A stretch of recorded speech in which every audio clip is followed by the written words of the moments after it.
여러분 반갑습니다. 오늘은 헌금에 대해서 살펴보겠습니다.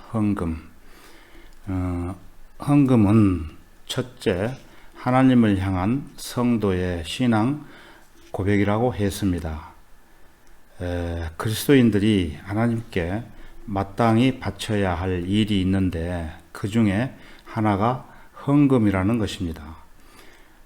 그리고 헌금은 하나님의 사역을 지원하는 일이기도 합니다. 그래서 헌금에 대해서 성경적으로 가르치고 또 배우는 것은 매우 중요하다고 봅니다. 여러분, 우리의 영, 우리의 혼, 우리의 몸, 그리고 이 세상의 모든 것들이 다 누구의 것입니까? 물론 하나님의 것입니다. 자, 그러면 구약성경 역대기상 29장을 찾겠습니다.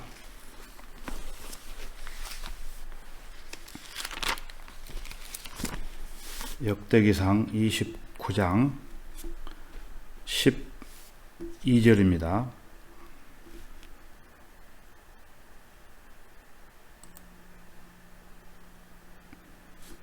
구장 12절 13절까지 보겠습니다. 부와 종기가 다 주께로부터 나오고 주께서는 모든 것을 치리하시며 권세와 능력이 주의 손에 있고 모든 것을 이대하게 만들고 힘을 주시는 것이 주의 손에 있나이다. 우리 하나님이여, 그러므로 이제 우리가 주께 감사드리고 주의 영광스러운 이름을 찬양하나이다. 우리도 다윗처럼 이와 같이 하나님을 향한 신앙 고백이 있어야 됩니다. 이것이 바로 성도의 믿음이어야 합니다. 믿음. 또 우리가 하나님께 드리는 헌금은 하나님의 은혜라고 성경에서 언급하고 있습니다. 그러면은 고린도후서 8장을 찾겠습니다.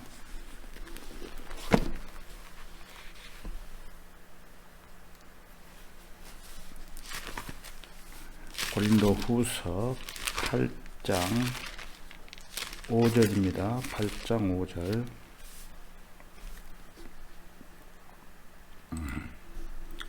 5절. 그들이 이것을 행하였으니 우리가 바라던 대로만이 아니라 먼저 자신들을 주께 드리고 또 하나님의 뜻에 따라 우리에게 이 은혜를 준 것이라.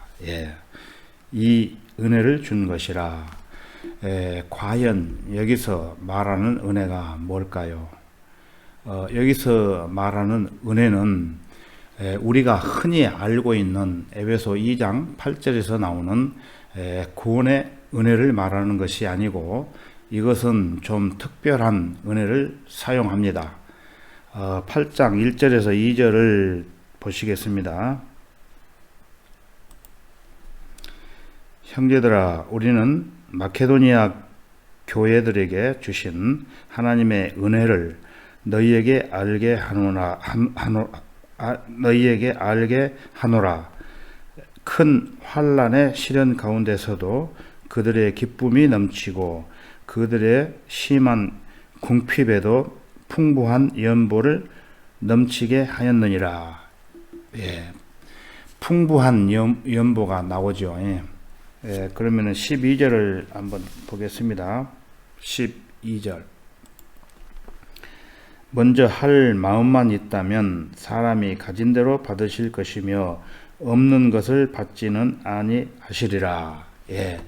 가진 대로 받을 것이며 이것은 물질을 말하는 것입니다. 하나님께서 바치는 연보, 물질을 드리는 이 부분을 은혜라고 표현하고 있습니다. 이 은혜는 그야말로 팔방미인입니다. 이것은 여기저기서 그 모습을 드러낸다는 것입니다. 은혜는 하나님이 주시는 능력이기도 합니다. 그런데 순차적으로 보면은 어떻습니까? 물질부터 드리는 것이 아니라 5절에서 보셨지만은 먼저 자기 자신을 드리는 것이죠. 마케도니아인들은 하나님의 뜻에 따라 먼저 자신들을 주께 드린다고 했습니다. 이게 바로 헌신입니다. 헌신. 몸을 먼저 드리고 나서 물질을 드리는 것입니다. 예수님께서도 우리를 위해서 자신의 몸을 주셨습니다. 우리의 죄 때문에 몸값을 치러 주셨습니다. 마태복음 20장 28절에 가서 보면은 인자도 섬김을 받으려고 온 것이 아니라 섬기러 왔고 또 많은 사람을 위하여 자기 생명을 몸값으로 주려고 온 것이라고 하시더라. 예수님 자신의 혼을 몸값으로 바치신 것이죠. 속죄 제물로 바치신 것입니다. 자신의 피값으로 교회를 사신 것이죠. 로마서 8장 32절에도 보면은 자기 아들들을 아끼지 아니하시고 우리 모든 사람들을 위하여 내어주신 분이 어찌 그 아들과 함께 또한 모든 것을 우리에게 값없이 주시지 아니하겠느냐 그랬어요. 하나님께서는 자기 아들들을 아끼지 아니하시고 모든 사람들을 위해 내어 주셨다고 했습니다.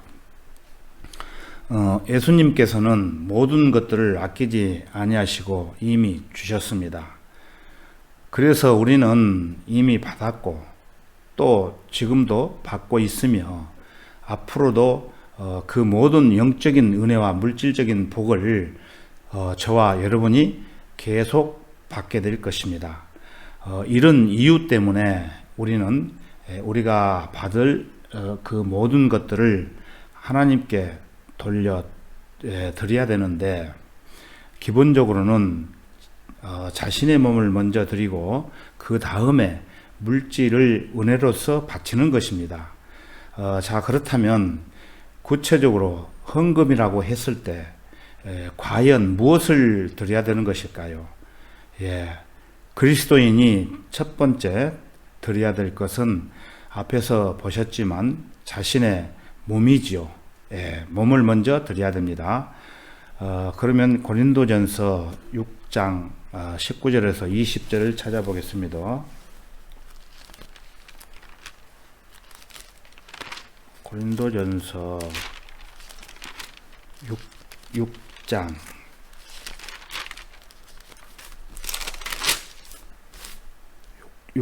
19절에서 20절을 보겠습니다. 또한 너희 몸은 너희가 하나님으로부터 받은 바 너희 안에 계신 성령의 전인 것을 알지 못하느냐. 너희는 너희 자신의 것이 아니니라. 너희는 값을 치르고 산 것이니 그러므로 하나님의 것인 너희 몸과 너희 영으로 하나님께 영광을 돌리라. 여기에 너희 몸은 너희 안에 계신 성령의 전인 것을 알지 못하느냐. 그것은 여러분이 주 예수 그리스도를 믿고 그분을 구주로 영접하고 거듭나는 순간 성령께서 여러분의 몸 안으로 들어오셔서 그분이 거하시는 집으로 삼으셨다는 것입니다. 이제 여러분의 몸은 하나님께서 들어와 사시는 지극히 거룩한 몸이 되었습니다. 그래서 그리스도인으로 거듭난 여러분의 몸은 이제 더 이상 여러분의 자신의 것이 아닙니다. 그 소유권이 주 예수 그리스도께로 옮겨갔습니다. 이제 하나님께서 여러분을 소유하고 계신다면 주님은 여러분의 지갑도 소유하고 계시는 것입니다. 예수 그리스도께서 여러분을 소유하시기 위하여 벌써 약 2000년 전에 십자가에서 처형됨으로써 그 피 값으로 여러분을 사셨던 것입니다. 그러므로 여러분이 이제 할 수 있는 것은 여러분의 몸과 영으로 하나님께 영광을 돌려드리는 일뿐입니다. 여러분의 소유권 자체가 주님께 있다는 것을 기억하셔야 됩니다. 그 소유권이 주님께 있다 할지라도 내가 자유의지로 자원하는 마음으로 내 마음을 드리지 않는다면은 하나님께서는 우리의 몸을 강제로 사용할 수가 없습니다. 그렇기 때문에 우리는 우리의 몸이 하나님의 것이라는 것을 인정하는 그 믿음 가운데서 우리의 자유의지를 가지고 믿음으로 우리의 몸을 드릴 수 있어야 됩니다. 아프리카 선교사였던 리빙스턴이라는 사람은 이런 말을 했습니다. 나는 나의 몸을 헌금함에 넣을 수 없기 때문에 헌금함에 헌금을 한다. 이렇게 말을 했답니다. 여러분, 무슨 말씀인지 아시겠죠? 그런데 우리의 몸을 하나님께 드리지 않고서 물질만 드린다? 그것은 말이 안 되는 겁니다. 우리의 몸을 기본적으로 먼저 드려야 되는 것입니다. 우리가 헌금을 드리는 것은 리빙스턴이 말했듯이 우리가 몸을 드리는 것을 표현하고 싶은데 방법이 없다는 것이죠. 그래서 그 대신 물질을 들여서 보여주고 싶다는 것이죠. 헌금의 의미를 아셔야 됩니다. 이와 같이 첫 번째 우리의 몸을 하나님께 먼저 드려야 되고, 두 번째로는 우리의 시간을 하나님께 드려야 됩니다. 시간. 자, 그러면 어떻게 시간을 드려야 되는 것인가? 여러분, 일요일 날 예배 드리기 위해서 교회에 가시죠. 우리가 예배를 드리는 것도 시간을 드리는 겁니다. 그리고 우리가 항상 기도를 드리는 것도 시간을 드리는 것입니다. 또한 여러분이 하나님의 말씀을 읽고 또 듣고 지금 현재 여러분이 기초 성경 공부를 하는 것도 역시 하나님께 시간을 드리고 있는 것입니다. 또한 예수님을 증거하는 일, 기타 등등 하나님의 뜻에 따라 움직이는 그 모든 일에도 우리가 시간을 드려야 되는 것입니다. 그렇게 하게 되면은 우리는 예수 그리스도의 오심을 잘 준비하는 사람이 되는 것입니다. 그러나 여러분, 죄를 짓는 일로 시간을 써서는 절대로 안 되는 것입니다. 주님께서 오실 날이 얼마 남지 않은 이때에 우리의 시간들을 성경대로 믿는 교회 안에서 성도들과 서로 사랑하며 또 서로 섬기며 또 교제하면서 주님께서 우리에게 부탁하신 지상 명령인 은혜의 복음을 전하는 일에도 아낌없이 우리 모두가 시간을 드려야 됩니다. 하나님께 시간을 드리는 데 있어서 인색한 사람들은 주님을 위해서 계획하는 것이 아니고 자신의 육신을 위해서 계획하는 사람들입니다. 말로는 하나님을 위해서 산다고 하지만 말과 행동이 다르면은 영육 간의 축복을 받지 못합니다. 왜냐하면은 에베소 5장에서 우리에게 말씀하시기를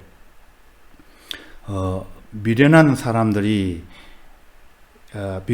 미련한 사람같이 행하지 말고 현명한 사람같이 행하여 시간을 사서 얻으라고 했습니다. 시간을 사서 얻으라, 이것은 하나님의 명령입니다.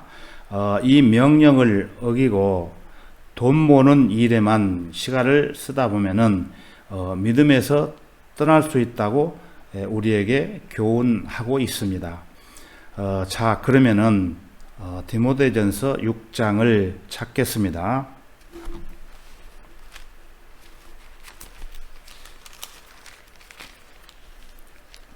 디모데전서 6장 10절입니다. 10절 돈을 사랑하는 것이 모든 악의 뿌리니 이것을 욕심내는 어떤 사람들이 믿음에서 떠나 방황하다가 많은 슬픔으로 자신들을 찔렀도다 그랬어요. 자신들을 찔렀도다. 돈을 사랑하는 것이 모든 악의 뿌리니, 이 말씀은 과거 시제로 말하는 것이 아닙니다. 현재 시제, 지금 우리에게 해당된 말씀입니다. 그리스도인이 물질의 많고 적음에 대해서 영향을 받아서는 절대로 안 됩니다. 물질이 많으면 행복하고 또 물질이 적으면 근심 걱정하면서 염려하는 것은 말씀의 약속을 못 믿는 사람들입니다. 사실은 물질에 마음을 뺏기는 것도 시간을 낭비하기 때문에 죄가 되는 것입니다. 그리스도인들은 그래서는 안 되는 것입니다. 믿음에서 떠나 방황하다가 많은 슬픔으로 자신들을 찔렀다고 하는 것은 그리스도인의 본업인 하나님의 일을 멀리하고 그 물질 때문에 믿음에서 떠나 방황하다가 많은 슬픔으로 자신들을 찔렀다고 하는 것은 그리스도인의 본업인 하나님의 일을 멀리하고 생활을 유지하기 위해 돈을 버는 일에 시간을 쓰다 보면은 믿음에서 멀어질 수밖에 없기 때문에 많은 슬픔으로 인해 유괴양에 걸릴 수도 있고 또 돈 때문에 압박을 받다 보면은 신경쇠약으로 인해 자기도 모르는 사이에 언젠가는 몸이 망가질 수도 있다는 것입니다. 그래서 그리스도인들이 하나님을 사랑하는 것보다 재물을 더 사랑하게 되면은 하나님의 도움을 받지 못한다는 것입니다. 그래서 돈을 사랑하는 것은 악의 뿌리라고 말씀하시는 겁니다. 그러나 돈 자체가 문제가 되는 것은 아니죠. 우리에게 돈이 필요 없다? 그런 말이 안 되는 것입니다. 그거는 말이 안 되는 것입니다. 우리는 돈이 필요합니다. 그러나 돈을 사랑하는 것과는 다른 문제죠.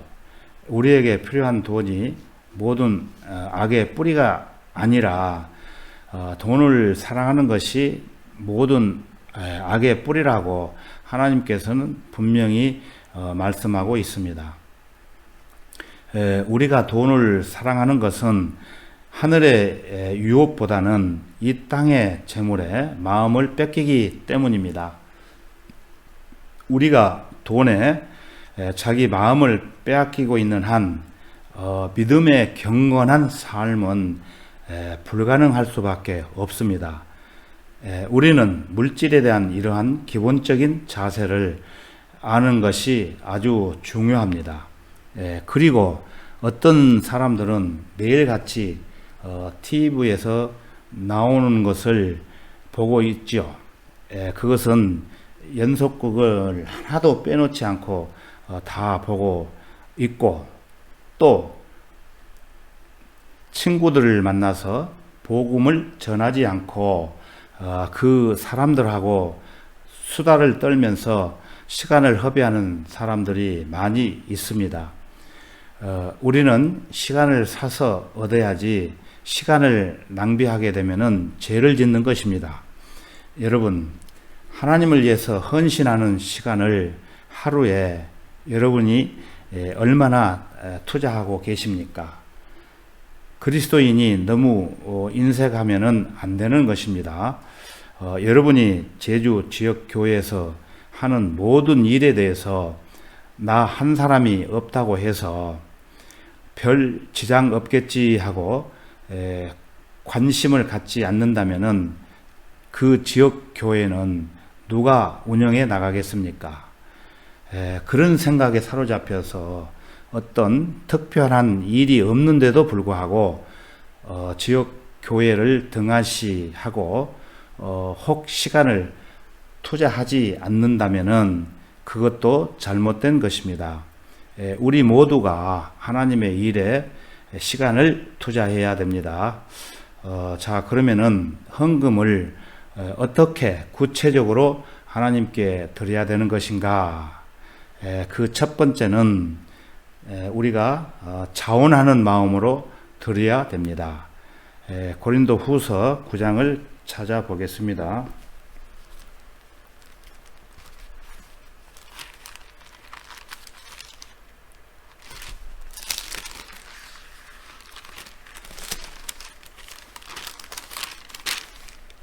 고린도 후서 9장 5절입니다.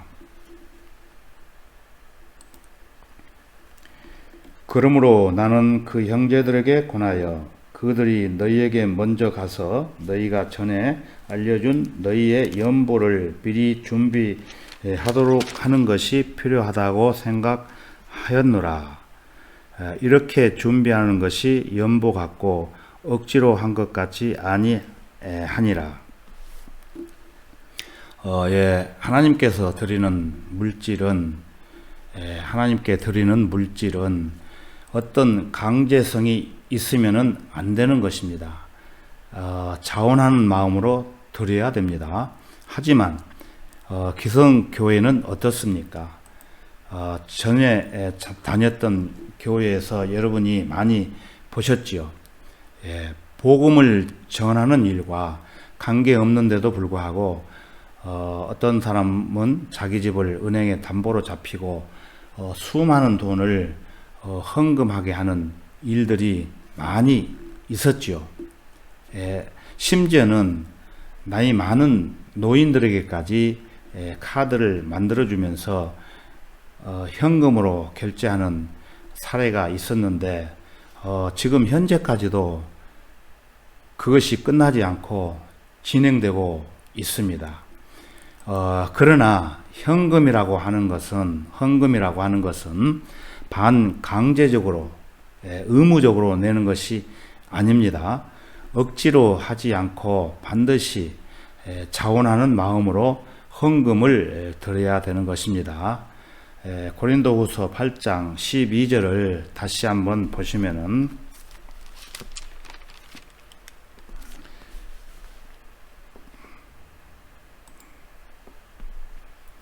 먼저 할 마음만 있다면 사람이 가진 대로 받으실 것이며 없는 것을 받지는 아니하시리라. 하나님은 없는 것을 받는 분이 아니라는 것입니다. 절대로 없는 것을 받는 분이 아니십니다. 그래서 빚을 내서 헌금하라, 이것은 말이 안 되는 것입니다. 하나님께서는 우리에게 복을 내려 주신 그 부분에 그 일부를 우리는 주님께 드리는 것입니다. 세 번째로는 각 사람은 미리 마음에 정한 대로 할 것이라고 했습니다. 뒤로 한 장 넘겨서 고린도 후서 9장 7절을 보시겠습니다. 고린도 후서 9장 7절입니다. 각 사람은 미리 마음속에 정한 대로 할 것이요 인색함이나 억지로는 하지 말아야 하리니 이는 하나님께서는 기쁨으로 드리는 자를 사랑하심이니라. 각 사람은 미리 마음속에 정한 대로 하시면 되는 것입니다. 생활의 기무에 따라서 얼만큼 드릴 수 있는 것인지 각자에 맞는 분량이 있겠죠. 그래서 각자는 그 분량대로 미리 마음속에 정해놓고 일정하게 드리는 것이며 때로는 많이 또는 적게 드리게 됩니다. 미리 정해 놓는 것이 중요하냐면은 그렇게 해야만 즉흥적이거나 형식적으로 드리지 않게 되는 것입니다. 그렇기 때문에 그 물질에 의해서 시험 받지 않을 수가 있는 것이죠. 여러분이 지난번 시간에 경배와 예배에 대해서 공부를 하셨죠. 예배는 하루 전날에 준비를 해야 되는 것이라고 말씀을 드렸습니다. 주의 만찬도 마찬가지입니다. 헌금 역시나 마찬가지로 하루 전에 준비해서 예배에 참석하셔야 되는 것입니다. 주일날 아침에 막 분주하게 나오면서 준비하는 것이 아닙니다. 그렇게 하다 보면은 형식적이 되는 것이고, 때로는 시험을 받게 되고, 때로는 의무적으로 하게 되는 것입니다.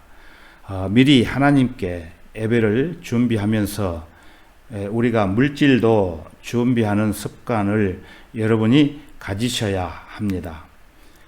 자, 그러면은 이제 우리가 헌금을 드리는 일에 있어서 하나님께서 우리에게 성경적으로 제시하는 최소한의 양이 있겠죠. 양이. 그것은 바로 11조라는 원칙을 말할 수가 있을 것입니다.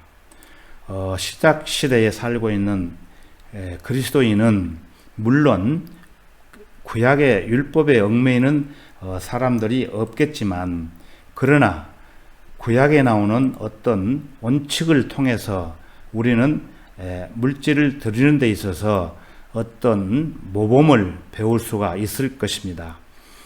그것은 구약에서 물질을 드리는 최소한의 양이 11조로 제시가 되고 있기 때문입니다. 그런데 어떤 사람은 질문하기를 11조는 신약에 없는 거 아닙니까? 또 왜 11조를 내야 된다고 강조를 하십니까? 이렇게 질문하는 사람들이 있습니다. 하지만 그런 사람들은 뭔가를 잘 모르는 사람들입니다. 이 11조에 대한 언급은 율법 시대에만 나오는 게 아닙니다.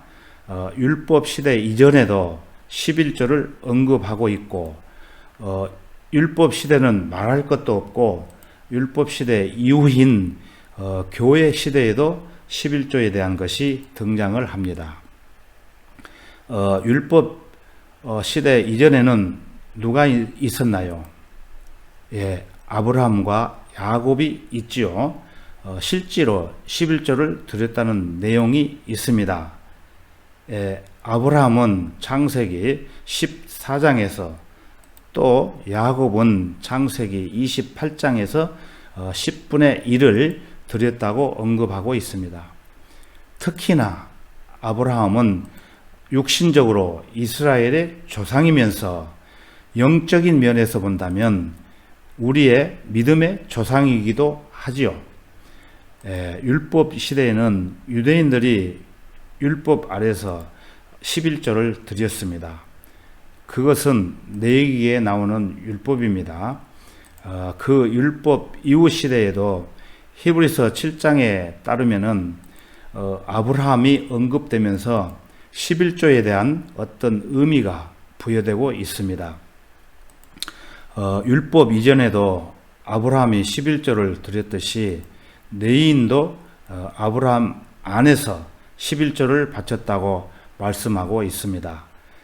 그래서 이 11조라는 것은 율법 시대에도 드렸고, 또 율법 시대 이전에도 드렸고, 또 율법 시대 이후에도 이 11조가 연관되고 있음을 보게 됩니다.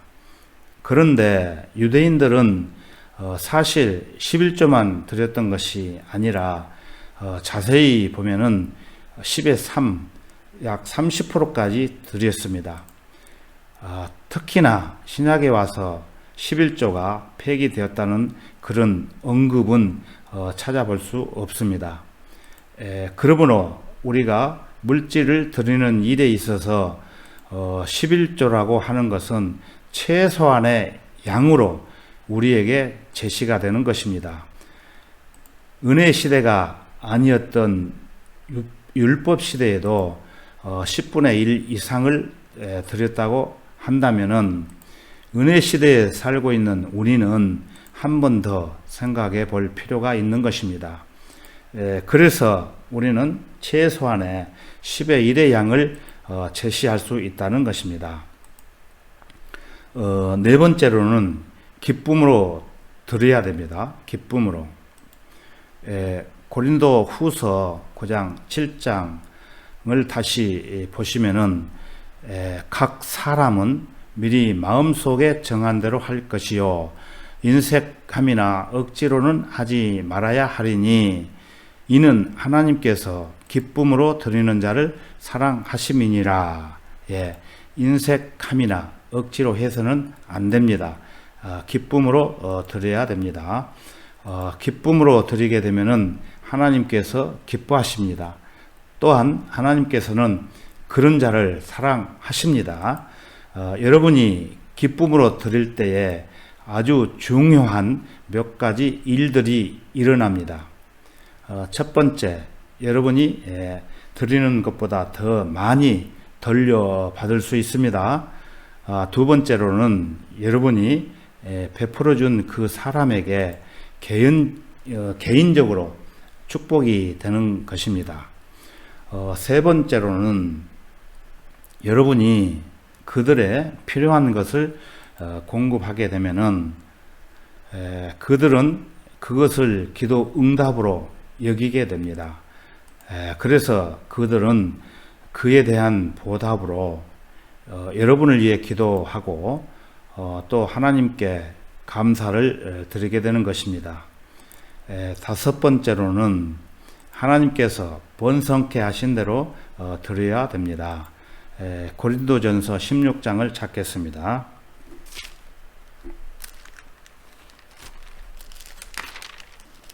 고린도전서 16장 2절을 보시겠습니다.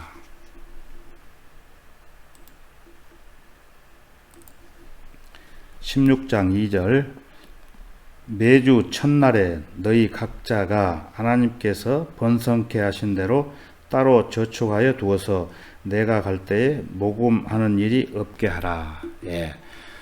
매주 첫날 예배를 드리게 되는데 그 예배 가운데서 헌금을 드릴 때 무엇보다도 중요한 것은 기쁨으로 드리되 하나님께서 우리에게 번성케 하신 대로 드려야 됩니다.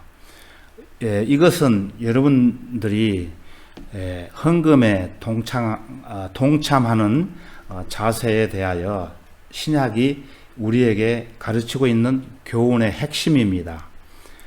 여섯 번째로는 궁핍한 가운데서도 풍성한 연보를 드려야 합니다. 고린도 후서 8장 2절을 다시 보겠습니다.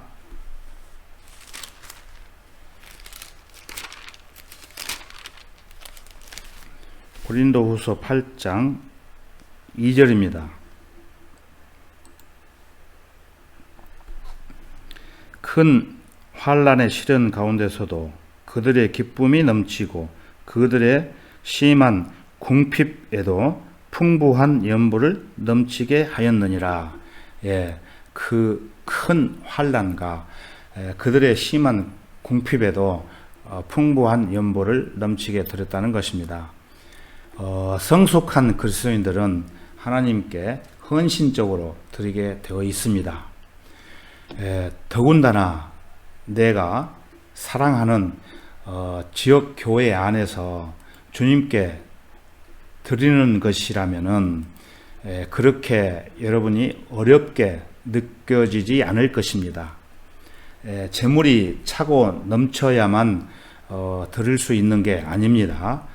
심한 궁핍에도 액수와 관계없이 물질이 있다면은 우리는 하나님께 기쁨으로 드릴 수 있는 것입니다. 그렇게 했을 때 그 은혜를 보다 더 풍성하게 누릴 수 있고 우리는 더 많은 축복을 받게 되는 것입니다. 자, 그렇다면 지역 교회에서 바쳐진 헌금은 어떻게 사용되어야 하는 것인가? 여러분 고린도 후서 8장을 보고 계시죠? 그러면은 8장 20절에서 21절을 보시겠습니다. 20절 이 일에 조심하는 것은 우리가 맡은 이 거액의 연보에 대하여 아무도 우리를 비난하지 못하게 하려 함이니 주 앞에서 뿐만 아니라 사람들 앞에서도 정직한 일들을 하려 함이니라. 이 어떠한 거액의 그 연보가 모였을 때에 이 거액의 연보를 사용하고 관리함에 있어서 아무에게나 비난받지 않도록 사용을 해야 된다는 것입니다. 우선 성도들이 바친 헌금에 대해서 어떻게 사용되었는지를 투명하게 공개적으로 드러낼 수 있어야 합니다. 우리는 한 달에 한 번씩 매월 첫째 주마다 전번 달에 사용했던 내역들을 공개하고 있죠. 그것은 내가 바친 물질이 어떻게 쓰여지고 있는가, 그리고 하나님의 사역 가운데 잘 쓰여지고 있는지를 보는 것입니다. 혹 부족한 부분은 없는지, 부족한 부분이 있었다면 여러분이 기도하시면 됩니다. 모든 사역의 중심은 지역 교회를 통해서 움직여야 되는 것입니다. 모든 그 물질 역시나 지역 교회를 통해 들어와야 되고 지역 교회를 통해서 사용되어야 합니다. 이것이 기본 원칙입니다. 지역 교회를 통해서 들어온 헌금을 지역 교회에서 관리를 하고 사용하는 것에 대해서 여러분이 비난받지 않도록 주의해야 됩니다. 그리고 지역 교회는 우선 순위에 의해서 필요에 따라 집행되어야 되는 것입니다. 첫 번째는 모임 장소를 마련하는데 사용할 수 있어야 되고, 두 번째는 모임 장소가 마련이 되었다고 한다면은 이제 그 교회의 사역자를 위해서 지원을 해야 합니다. 그러한 기준에 대해서는 고린도전서 9장을 한번 찾아보겠습니다.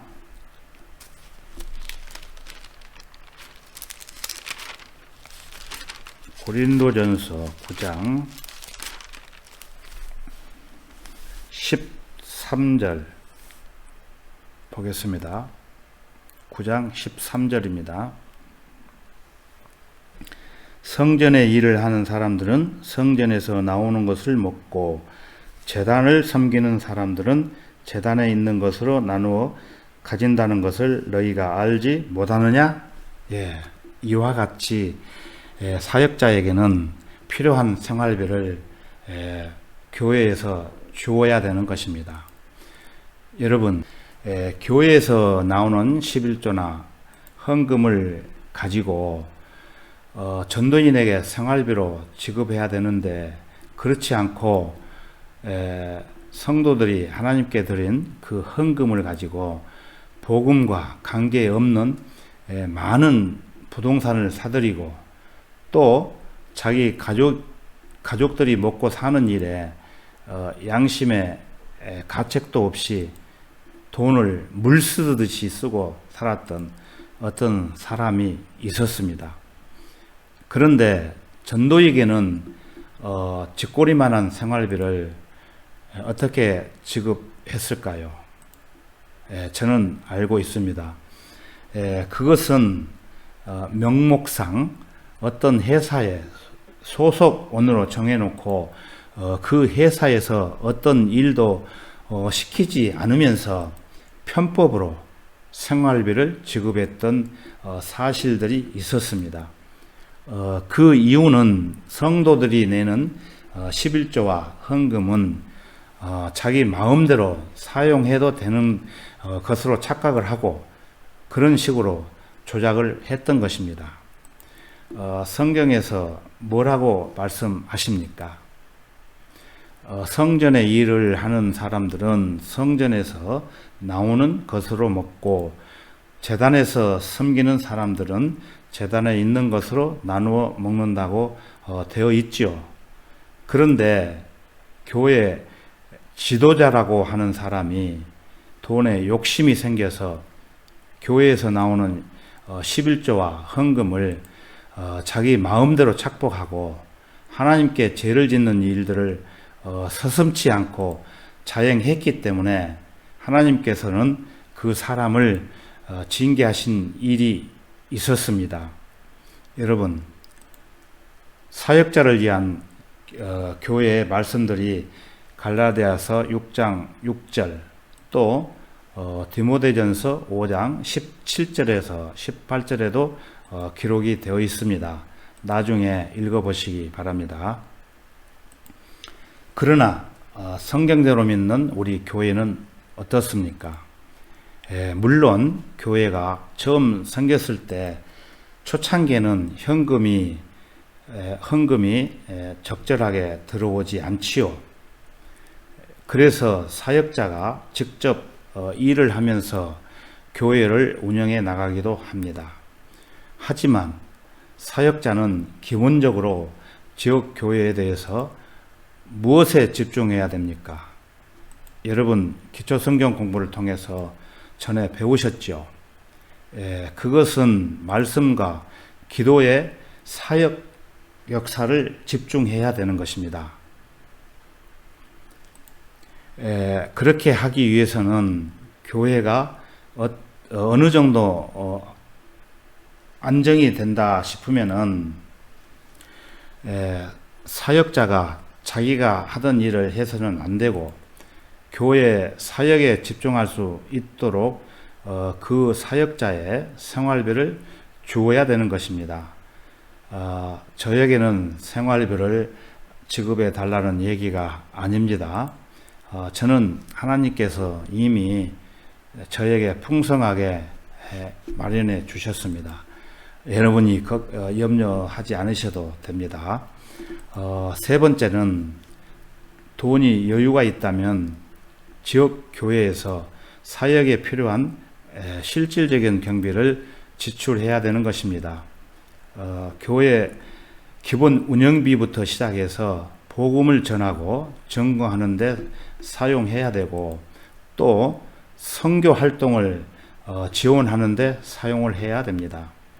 네 번째는 교회의 지도자들이 지원하기로 결정한 어떤 일이 있다면은 그 일에 사용하는 것입니다. 다섯 번째로는 구제 사역에 사용을 할 수 있어야 됩니다. 그것은 이웃을 돌봐야 합니다. 성경에서 이웃이라고 하는 것은 세상 사람들이 아닙니다.